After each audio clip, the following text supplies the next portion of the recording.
tonight is...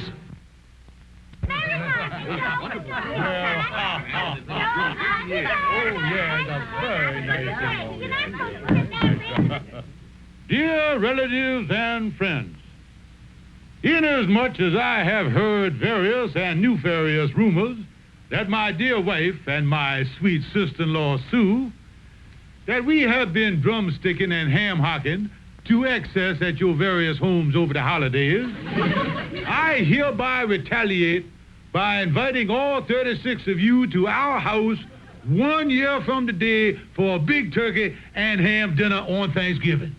He's a jolly good fellow, for he's a jolly good fellow, for he's a jolly good fellow, which nobody can deny. Montgomery, why in the world did you issue an invitation like that?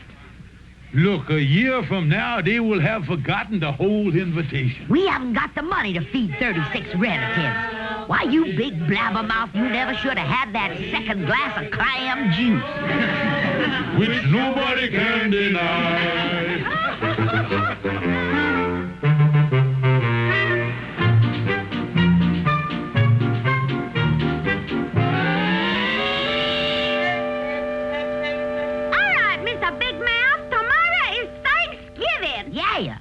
And we're going to have 36 relatives here at dinner, thanks to you shooting off your mouth a year ago. What do you intend to do about it? Well, there's only one thing to do. Put up the quarantine sign and hide under the bed again. I know they're going to be hungry, but I don't think even they will wade through the bubonic plague to get to the giblets.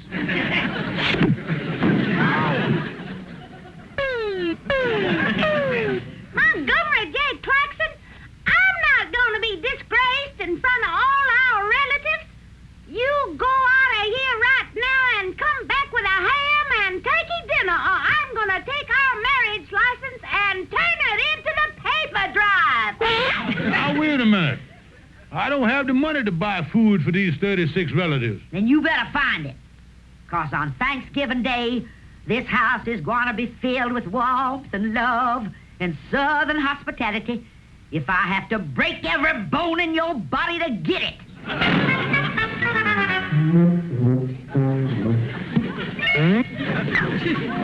Well, I'll do the best I can. But as General Lee said at Gettysburg, I've had better days than this. I need at least $50 for the dinner. And after all, there's that old proverb, what good is a friend if you can't jip him? Come in, it's open. Hi, Calvin. What are you doing up here anyway, Colonel?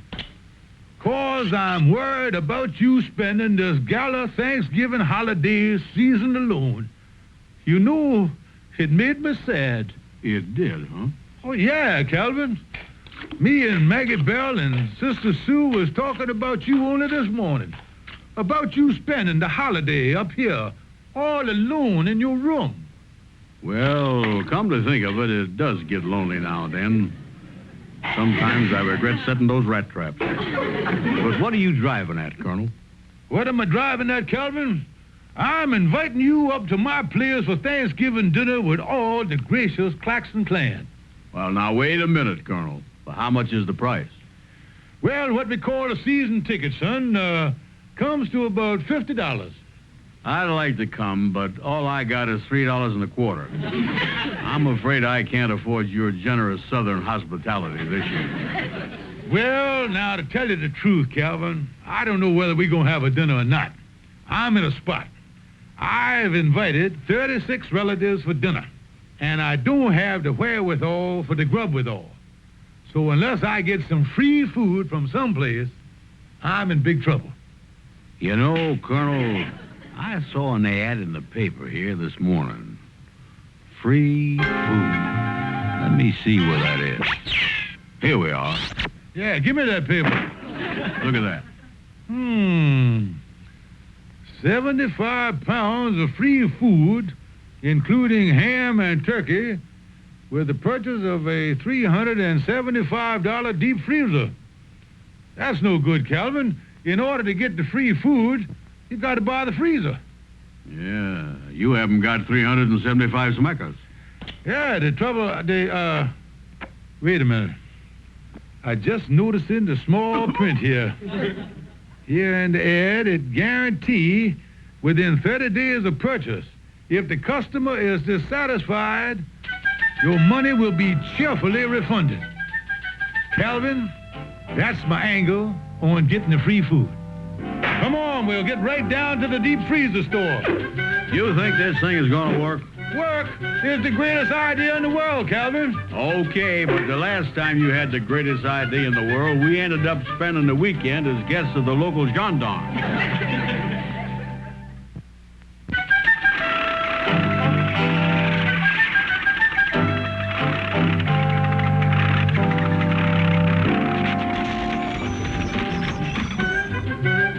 Well, here's the store, Calvin. Yeah.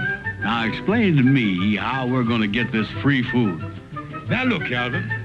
I give the fella this no-good check here for $375. We take the freezer home, and we takes the food out of it. Then we brings the freezer back to the store and get our money back before the man has a chance to put this check in the bank. Now, if that's not a great scheme, I'll eat my hat. Yeah, well, you better get out to bicarbonate. I think you're going to be nibbling on your fedora before this is over. Oh, here comes the fella now. Watch the old colonel go into action here, boy. May I help you, sir? Indeed you may, sir. I am Colonel Montgomery J. Claxon of the Nashville Claxons, Colonel ex officio of the Breckenridge County Zouaves. That's all him. I'm just plain Calvin Burnside. Well, how do you do, both of you? Yes, mister. We would like to buy one of those deep freezers like you've got advertised in the newspaper here. The kind with the free food and the cheerful refunding guarantee. Oh, yes. We give the free food and the guarantee with all our models. Now, here's a lovely model here. It combines the best features of the... We'll take it. Here's the check. Well, you certainly made your mind up in a hurry. This certainly is a fast deal. You not kidding, mister. It's an old Southern custom. Just one more question, mister. When does the store close? At 5:30. It's 5 o'clock now. What do you think, Calvin? Well, we might strain ourselves, but I think we can make it. Be seeing you. Pleasure to make your acquaintance, sir. Well, thank you.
Turkey in the straw, ha, ha, ha. Turkey on the table, rah, rah, rah.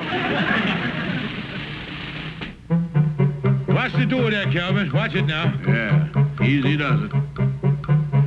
Well, we made it. It's only 5:20. Uh-oh. Here comes the fellow that sold it to us.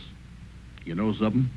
He doesn't look so happy about the whole thing, neither. Why, Colonel Claxon, what's this? You're bringing the freezer back?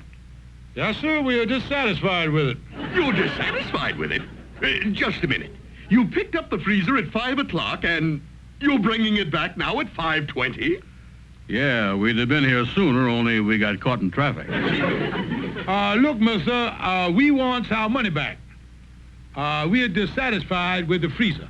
Just a minute. Let me see. You didn't bring the food back. We weren't dissatisfied with that. No, that makes us very happy.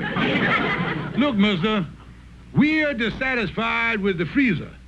Now, will you please stop shouting at us and kindly refund our money? I am not giving you your money till you bring back the food. Mister, show us where it says in the paper that we got to cheerfully refund the food. Look, I want that free food back that was in the freezer. Well, why must we bring back the free food if the free food is free with the food freezer? Because the free food is only free with the food freezer if you pay the full fee for the food freezer. Yeah, but if you give the free food with the food freezer... No, stop it! Please, look, I want my food back. Now, wait a minute here, sir. It's not your food. It's our food. You gave us free food. It was an inducement for us to buy the freezer. That's the way you run your business. Oh, see here, this is ridiculous. You've got to give me that free food. My dear sir, we are not in business to give away free food. No, the Colonel's right. That's your racket. Yeah, if you want any free food, go out and buy your own freezer. No, look, I don't want any free food. And we don't want to give you any, so what are you arguing about? Look here, I've got to have that food back.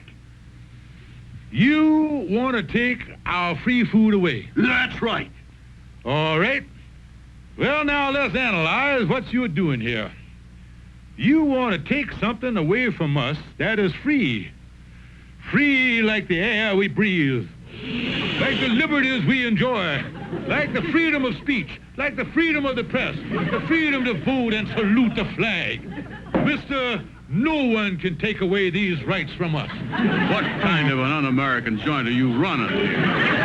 Well, now that you put it that way, what am I talking about? It's my own food. Look, I want that frozen food and that ham and turkey back here by tomorrow morning, or I'm turning this whole thing over to the police. You mean that you would bring the police into a thing like this? I certainly would. Well, that's all I want to know. I'll have the food back the first thing in the morning. Come on, Calvin. Looks like these guarantees don't mean anything anymore.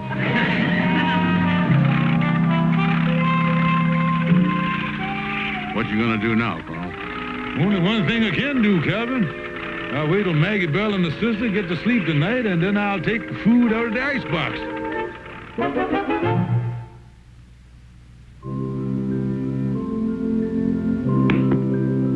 Isn't it wonderful, Sister Sue?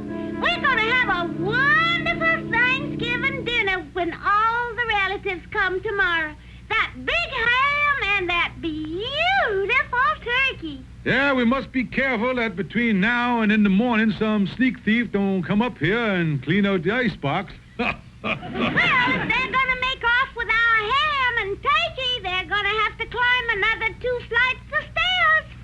Well, of course, if the people, what was that? Montgomery, our icebox wasn't big enough to hold all that food, so Mrs. Conway on the top floor volunteered to keep the frozen food and the ham and the turkey upstairs in her icebox. Yeah. And I don't think any sneak thief's gonna bother it up there, 'cause Mrs. Conway's husband is a police sergeant. Excuse me, I think I'll go out in the kitchen and sharpen up the carving knife. Why do you want to do that? The dinner isn't till tomorrow. I know. But first thing in the morning, I may have an appointment to cut my throat.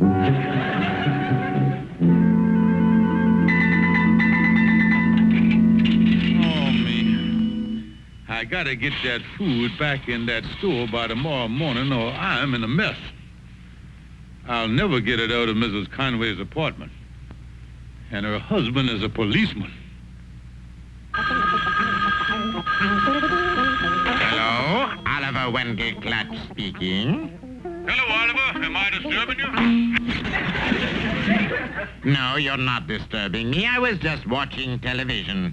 Do you know they actually have people on there talking like animals? It is completely unbelievable. I'm sure it is, but I'm in a mess, Oliver. I gypped a fella out of a ham and turkey and a whole lot of frozen food. Now, he says if I don't bring it back, he's going to make trouble for me. Well, only one thing to do. take it back. I can't.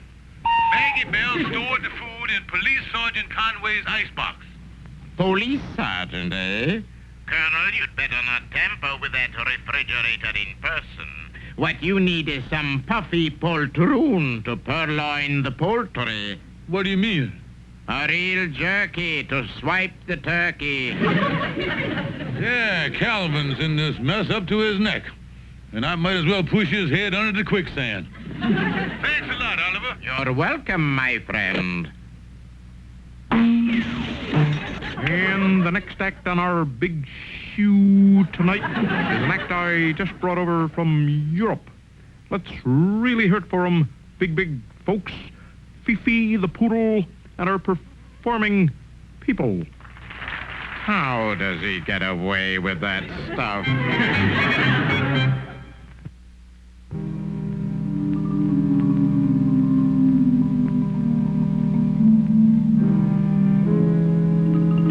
Now listen, Calvin, this is the roof of the apartment house, and the Conway's apartment is on the top floor right underneath where we are walking now.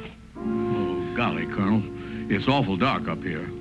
Now, explain to me how we're going to get into Sergeant Conway's kitchen.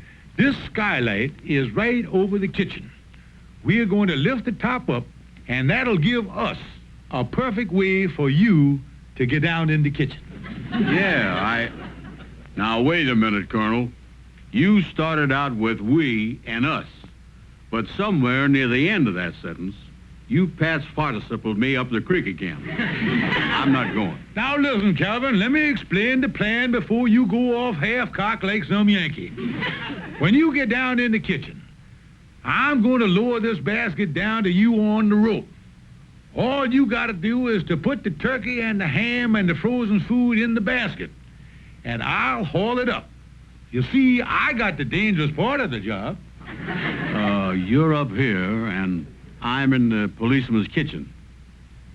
Explain to me how you got the dangerous part of the job. Simple, Calvin. I'm up here. Now suppose something happens. I'm trying to get away. I might get panicky and run off the edge of the roof. But you, being trapped down there in the kitchen, you won't be able to run any place and hurt yourself. Yeah. Well, now, that's mighty thoughtful of you, Colonel. Come on, let's get the skylight open. Hello, Claxon residence. Mrs. Claxon, this is Sergeant Conway upstairs. You know what your husband is doing up on the roof of the building? Montgomery? On the roof? Why, no. Well, I saw him and that fat friend of his going up there a few seconds ago. I haven't any idea what he's doing up there. And I think I'll just go up and have a look around. Say, Calvin, how you doing down there in the kitchen? Fine, Colonel. I'm just beginning to load the frozen food from the icebox into the basket. Just beginning. You've been down there 10 minutes. What you been doing? Making myself a pot roast sandwich. I wonder where he keeps the ketchup. Listen, you dummy, keep your mind on your business. You want that policeman to catch us? Yeah, I'll go out the back window and come up the fire escape. Boy, it sure is dark up here. Well, anyway, it's working fine. Sergeant Conway must be out. Things are... Footsteps. Sound like somebody walking on the roof here. Oh, it's Calvin coming up to help me with the rope. Sounds like he stopped walking. How you doing up there, Colonel? Fine. Give me a hand with the rope and, that's funny. Calvin's feet are walking up here on the roof, but his voice is still in the kitchen.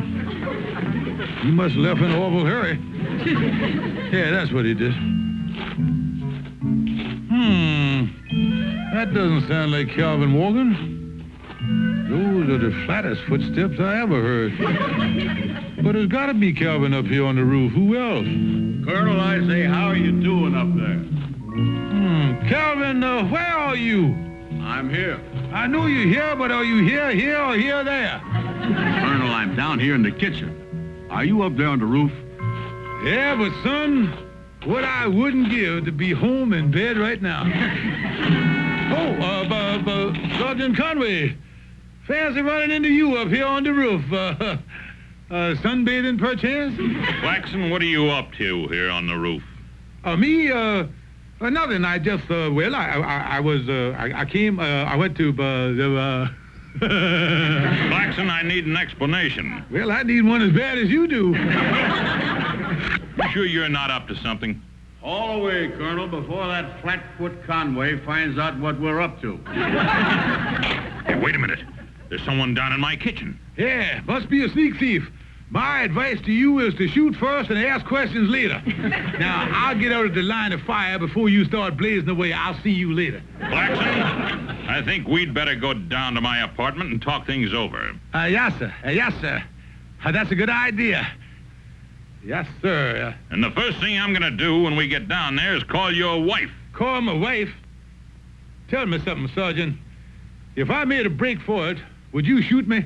Of course not. I thought I had a loophole there for a minute. I was going to run.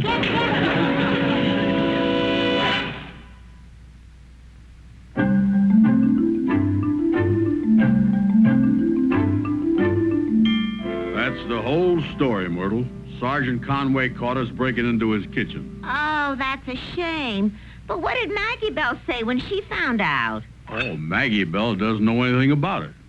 The colonel pleaded with the sergeant not to tell her. Yeah, well, what's he going to do about the man in the frozen food store? The colonel's going to stick to his guns. I'm meeting him at the deep freeze store in an hour.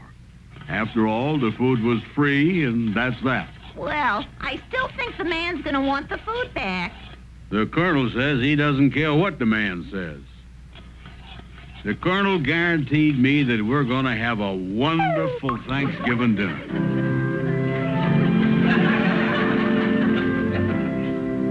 Have another slice of ham. Didn't I tell you, Calvin, we'd have a lovely dinner on Thanksgiving?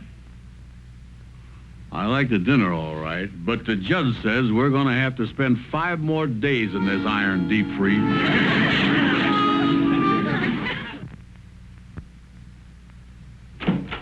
Hi, Colonel.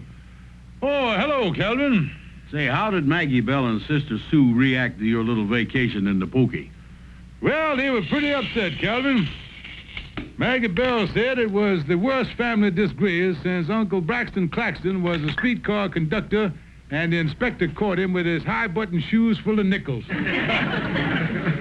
You know, I've been thinking, Calvin, where we went wrong trying to get that free food without buying the freezer. The next time, what we ought to do is to buy it on installment. And when the time payments come due, we're just... Calvin. I say, Calvin. Hey.